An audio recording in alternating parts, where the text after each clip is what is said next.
Typical of Dear Henna. He was a genius with a penchant for mischievous jokes, like a child. So a couple of adults, purported experts, should have no problem solving this. Indeed, it's trivial. Good boy. The answer is pain. Incorrect.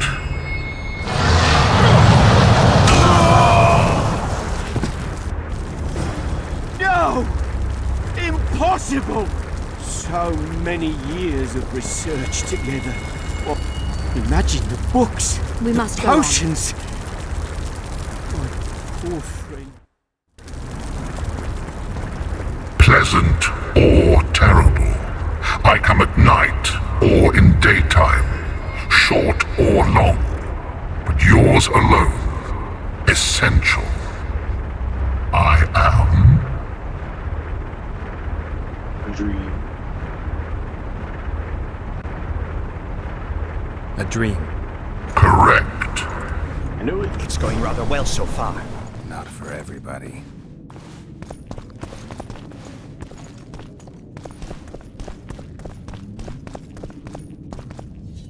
Someone's been here recently.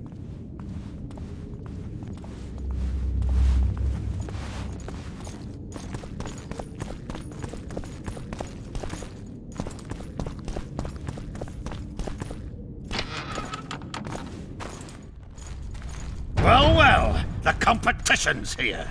Kill them! Good boy.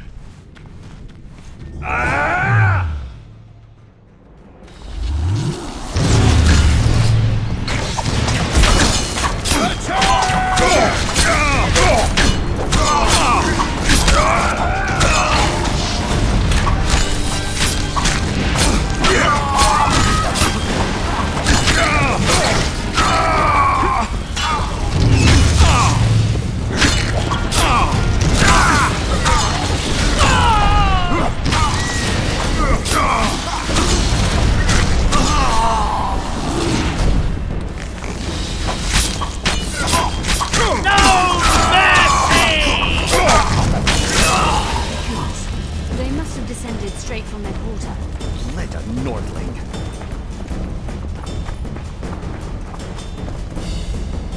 Another Guardian.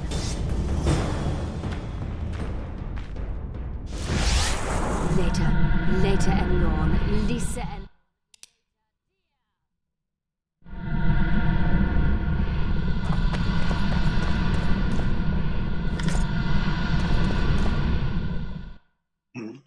It's nice.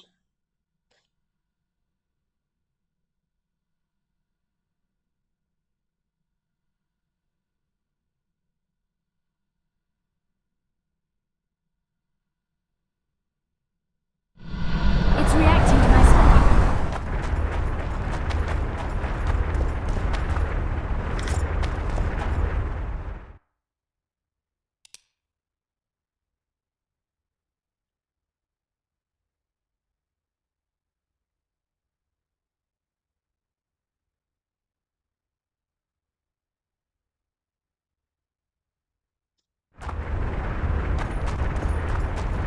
A group of travelers wandering through the dark. 3 guides above them, so 3 were marked. At night they trailed a drake serpentine and a silver lady shining and fine. If only her visage she would deign to unfold. By day they followed a mountain vault, its riches untold. Did I hear someone complain about the riddles being too easy? Let's think this through. There are 9 alcoves, a fresco in each. That's 3 groups of 3 frescoes. The riddle mentions 3 guides above the travelers. We must examine the frescoes, seek answers there. I'll advise you about the riddle, but I will not take part in disarming the device. I've got a bad feeling about this.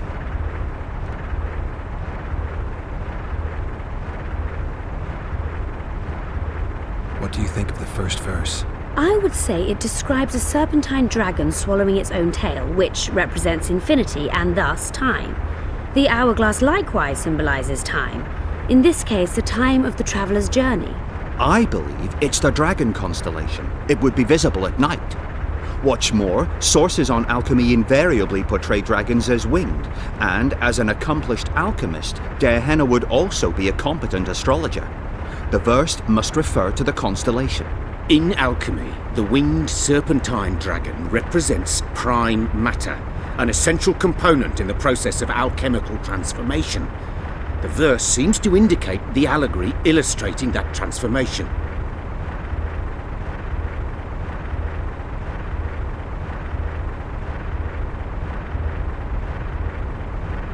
What do you think of the first verse? I would say Can someone remind me how the line... the first verse was, "At night they trailed a drake serpentine."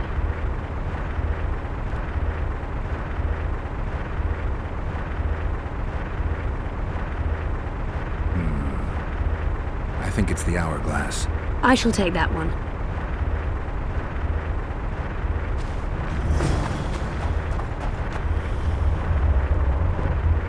What? Oh. Interesting.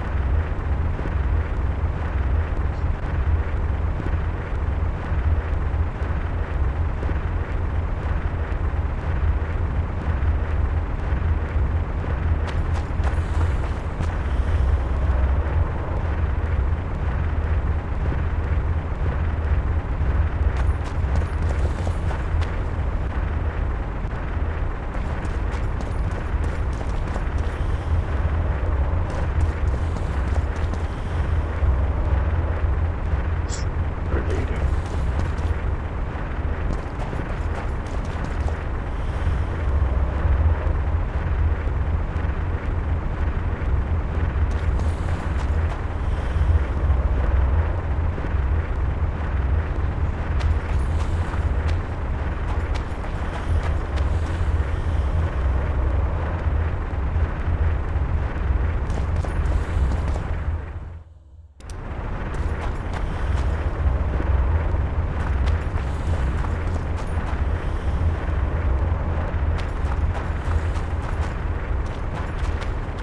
A group of travelers wandering through the dark. 3 guides above them, so 3 were marked. At night they trailed a drake serpentine and a silver lady shining and fine. If only her visage she would deign to unfold. By day they followed a mountain vault, its riches untold.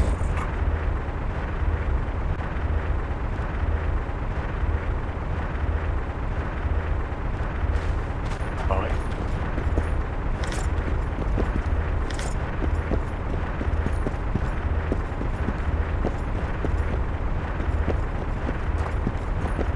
Oh.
For dwarves without any of the discord that usually arises when two races hit a single area. Both the gnomes and the dwarves, the mountainous region, make a living by mining and processing the untold mineral riches found there. Yet the mountains, hills, and vales of Macallan are not home to the largest gnomish population. That honor belongs to Tyr Tocher.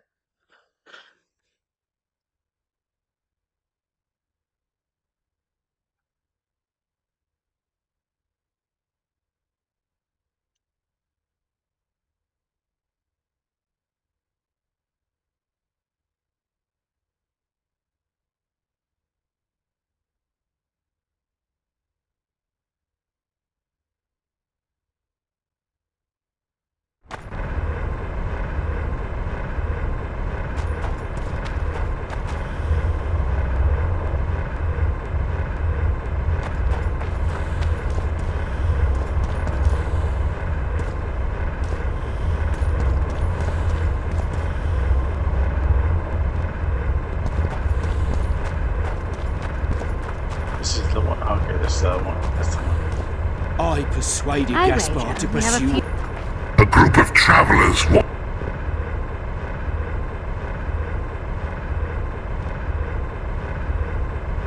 It should be the Dragon constellation. I shall take that one. What do you think of the second verse? To my mind, it speaks of the White Rose, symbol of the Order of the Flaming Rose. You see, the fresco itself resembles a coat of arms, and in heraldry, silver is rendered as white. So the Silver Lady and White Rose are one and the same. I think it describes the full moon. In alchemy, the moon represents both silver as a metal and the feminine element. The order remains largely unknown in the south, so the White Rose seems unlikely. Every Nilfgaardian, on the other hand, has heard of the Imperial Nausicaa Brigade, which has the Death's Head as its symbol. The brigade's name is female, and they say death follows the unit. So the Silver Lady could very well be Nausicaa or the Death's Head.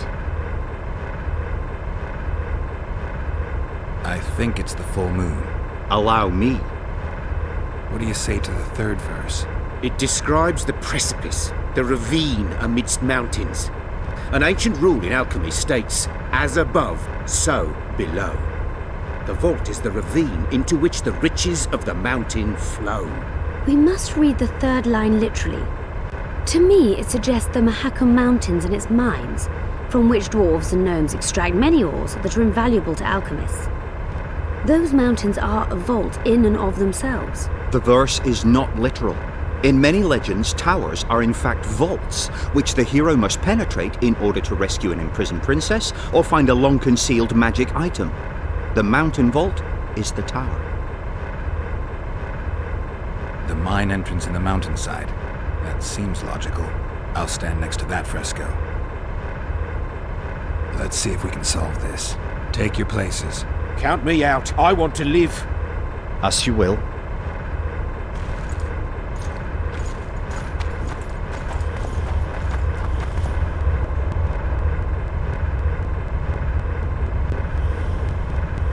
Intruder detected. No!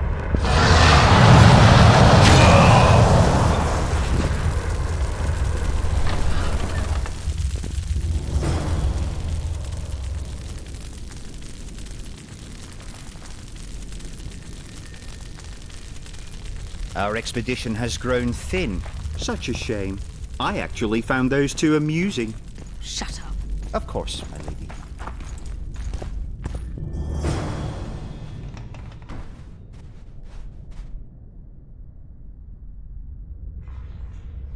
A golem. So Darehenna's legend is true. It is no more than an obedient machine created to follow orders and kill. Not unlike our Witcher. So I guess we should get along famously. Hugh, what do you know about golems? I don't run into them in every forest, but any good bestiary describes golems at length, and I've read more than my share of those. Geralt, I'm not questioning your knowledge, but I should be the one to... Actually, you are questioning my knowledge. Listen, I know what I'm doing. I'll try to get it to reveal the word that'll deactivate it, or I'll just mess with its head. Break the code. So now we've got a burglar in our midst. Be my guest. Try. My intentions are good, as are mine. Know, however, that this may change. Derhana must have been pretty lonely if he gave you eloquence. The Master made me a guardian, nothing less, nothing more. And you, provided you stand there, are a guest.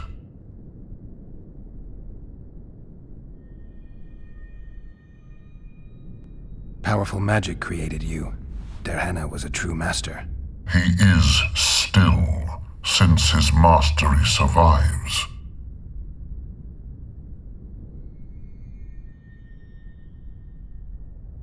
As a conscious being, you must be lonely here. You are wrong. The pain of the world, melancholy, lies within the domain of emotions and feelings. My thoughts are governed by pure logic, restricted by my program. But you can learn. They say that a penchant for philosophy can only come from curiosity. In my case, it comes from the will of the Master, who liked to speak with me. And do you feel a need to discuss? I feel nothing. I just have that need. Can we discuss the program that controls your behavior? Of course not. Can I ask you for the name word which brought you to life and which can deactivate you? Do that, and I shall consider you an intruder. I have other questions. So you're aware you're an automaton? Do we really know who we are, where we came from, and where we are headed? Is human life predictable in that the cycle of birth and death ensnares it? Better than mine. When a human is born, he is obedient to his parents. Later, he listens to tutors, masters, corporals. Finally, he succumbs to the will of death. And to think that Adalbert questioned Derhana's mastery. Who, if anyone, is allowed to pass? Derhana, but he is dead. Also guests may pass, but I stop intruders. Tell me more. Who's a guest and who's an intruder? Is it not obvious? A guest keeps his distance, or knows the name word. An intruder is anyone who enters too far, attacks me, or otherwise interferes with my being. Has anyone tried to enter before? I recall no intruders. I do, however, remember guests who left after being warned. When was that? What did you discuss? I am a machine. My memory is limited. You're far more self-aware than a typical golem. Can you make sovereign decisions? The Master made me the way I am, because long discussions were to his liking. I can make decisions, within my program, of course. So you decide who's a guest and who's an intruder? Who else would? Guests chat innocuously, exerting no pressure. All others are intruders. I have other questions.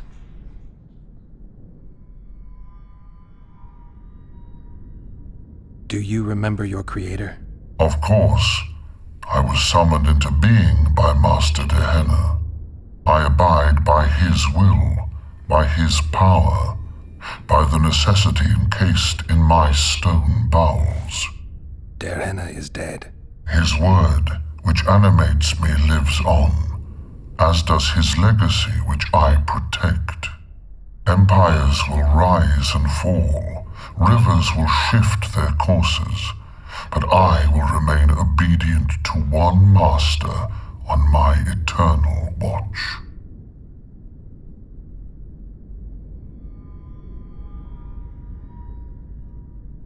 Derhana must have been an exceptional man. Can you tell me about him? I guard everything that belonged to the Master, including his privacy, which he valued highly. I can tell you nothing. You're not an automaton. You're self-aware, and you think. You can make decisions. You're wrong. I am eloquent. discern between guests and intruders. I can also deal with the latter. But everything I say and do is limited by my restrictive program.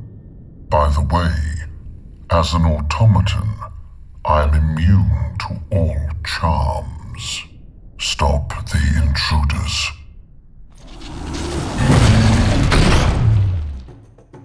Come on!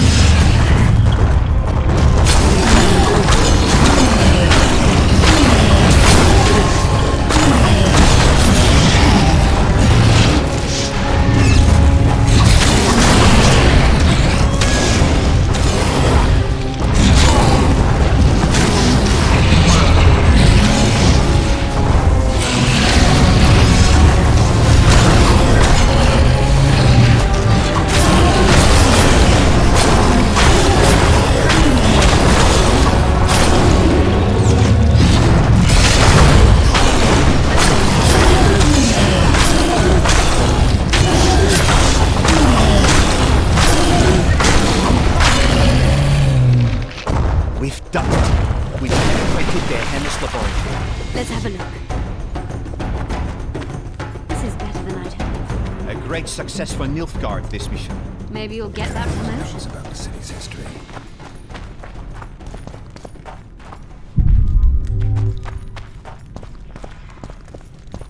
Diana describes finding an important document about the Vrans. Diana's notes from a trip he took to Zerrikania.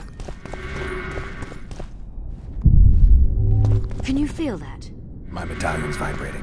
Another masking illusion. I'll try to disperse it. Later, Elorn. Lisa Elorn. Later, dear! Some bacteria strains.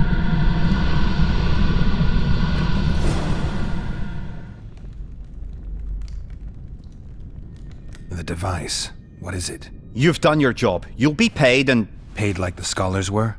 They died once they were no longer useful. They were never useful, but Cynthia insisted. Fortunately, they were so kind as to remove themselves without my help. I'm not about to be that kind. Adalbert, you know what you're to look for. Yes, Ma'am. It's a prototype megascope. I didn't know it had survived. What's it do? The artifact detects an emotional bond with a person. Its user need only focus on that person and the device will establish a connection. Great tool for a spy. Yes. Time you fulfilled your end of the bargain. What do you know about my past?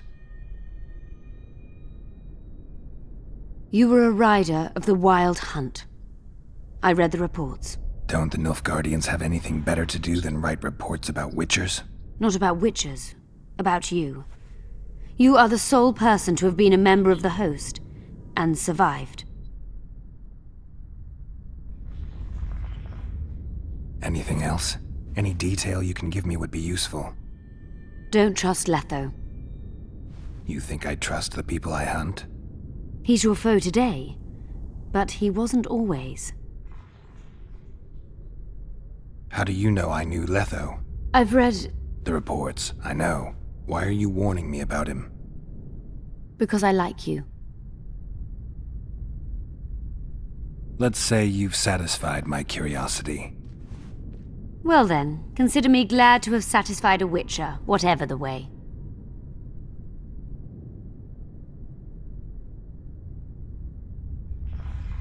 I'd like to try out the device. You realize that can only end badly. Cut in again and I'll put you in my report. You may use it, but just once. Giving state secrets away to a Nordling. Will you mention that in your report? You're sure to be named a commander one day, Adalbert. But until that happens, be a good boy and do your job. Article 22 of the Code is clear. Suspicion of treason is sufficient grounds to strip a commander of power. Article 1 of my personal code is equally clear. Traitors must be subjected to the most painful death possible.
multiplication. Second year at the academy.